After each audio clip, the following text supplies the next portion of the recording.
Let's dive right into this explainer and empower you to confidently secure your health coverage using the Connect portal. We're going to demystify the Kentucky Medicaid renewal process so you can handle the whole shebang like an absolute pro. Navigating Medicaid renewal can definitely seem overwhelming, but what if you could handle this vital process from the comfort of your own home with complete confidence? I wanted to start with this exact question because avoiding the anxiety of paperwork and keeping your benefits active is entirely possible right from your living room. We're going to guide you through every single step online today, making absolutely sure you and your family are well covered without all the stress. Federal rules actually require Kentucky Medicaid eligibility to be redetermined once every 12 months, and really no more frequently than that for most members. Your renewal month is actually set when you're first approved, and it stays the exact same every year. So, if you were approved in October, you're going to renew every October. Simple as that. It's a critical annual milestone. Here is our roadmap for today's explainer. We'll be covering 1. Why Medicaid renewal matters. 2. Your pre-renewal checklist. 3. Step-by-step online renewal. 4. Overcoming common Connect challenges. 5. Pro tips and FAQs. And finally, 6. Next steps and disclaimer. All right, Section 1. Why Medicaid renewal matters. Understanding the stakes. The absolute core problem we want to avoid here is procedural closure. This literally means losing your health coverage simply because you missed a paperwork deadline, even if your income and status mean you perfectly qualify for the program. You definitely don't want to lose coverage procedurally, especially when using the digital Connect benefit self-service portal can prevent it entirely. Doing this online is the fastest, most secure method, and it gives you real-time receipt confirmations. Moving on to Section 2, your pre-renewal checklist. Let's gather your documents. Having a few specific documents on hand is a huge time saver. You'll need Social Security numbers or immigrant document numbers for everyone in your household applying. You'll also need solid proof of your household's monthly income, so think recent pay stubs or W-2s. Plus, you'll want to know any employer insurance details, premium costs, and your tax filing plans.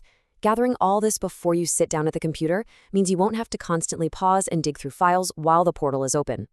Which brings us to Section 3, Step-by-Step Online Renewal, the Connect Journey. The whole process is basically built on 3 main phases. First up is getting securely logged in, which is your authentication through the Kentucky Online Gateway or KYID. Second, you move through the pre-populated forms. If you're actually within your renewal window, a Renew Benefits button automatically pops up.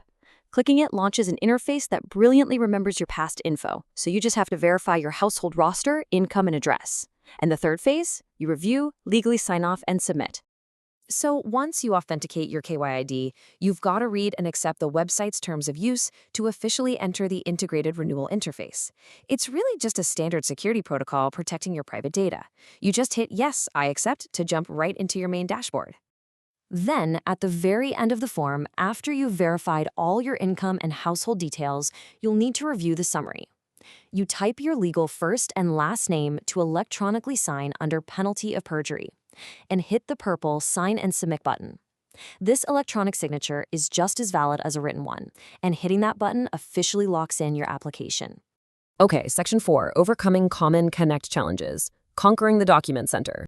Sometimes if Connect can't automatically match your self-reported data with the IRS or Social Security Administration behind the scenes, it generates an RFI, or Request for Information. Now, do not panic if you see this.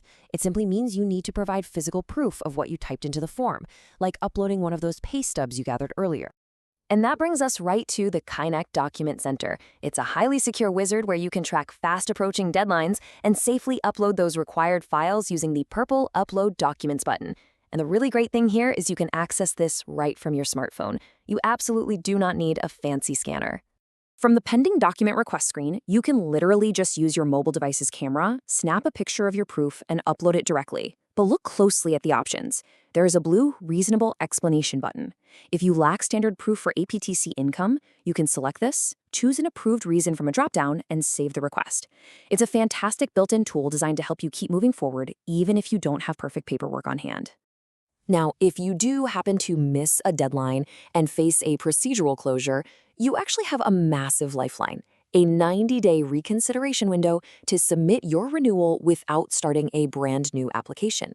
But keep in mind, if your case is closed because your income genuinely exceeds the program limits, well, that's an eligibility-based termination, and that 90-day window does not apply. Let's look at Section 5, Pro Tips and FAQs, staying ahead of the curve. You generally have exactly 30 days from the date on your notice to return any requested documents. This is a hard deadline, guys, which is why updating your email and phone number in Connect right now is absolutely vital. If your mailing address is old, that 30-day clock might run out before you even know you owe them document. We get this question a lot. What happens if I completely miss that 90-day reconsideration window we just talked about? Well, if you miss that grace period, the system closes that shortcut entirely, and you've got to file a brand new full application through the Connect portal from square one. We definitely want to avoid that extra work, so keep a close eye on those deadlines. Here's a surprising fact to keep on your radar. Beginning January 1, 2027, the ACA Expansion Adult Group will transition from an annual renewal to a much faster 6-month cycle. So mastering this online portal and staying organized is going to become even more crucial when you have to do this twice a year instead of just once. Finally, Section 6, Next Steps and Disclaimer. Take control of your coverage. You have the power to protect your coverage right now. Go log in and update your contact info at connect.ky.gov today. Be hypervigilant about watching your mail and texts 30 to 45 days before your renewal month. Track your income, gather those documents early, and most importantly, if you need help, free support is available. Just call the DCBS helpline at 1-855-306-8959 or connect with a free local connector. Just a quick heads up that while this explainer is designed to thoroughly guide you, program rules can shift. The information we've covered is accurate as of July 26, 2026. Always verify your specific details through official state websites like connect.ky.gov, and don't hesitate to consult a professional connector for personalized advice. I'll leave you with this final thought. If securing your essential healthcare can be this straightforward online, what other local support resources could the Connect portal unlock for your family today? The system also houses food assistance, childcare help, and energy programs. You've totally got this. Thanks for joining me on this explainer.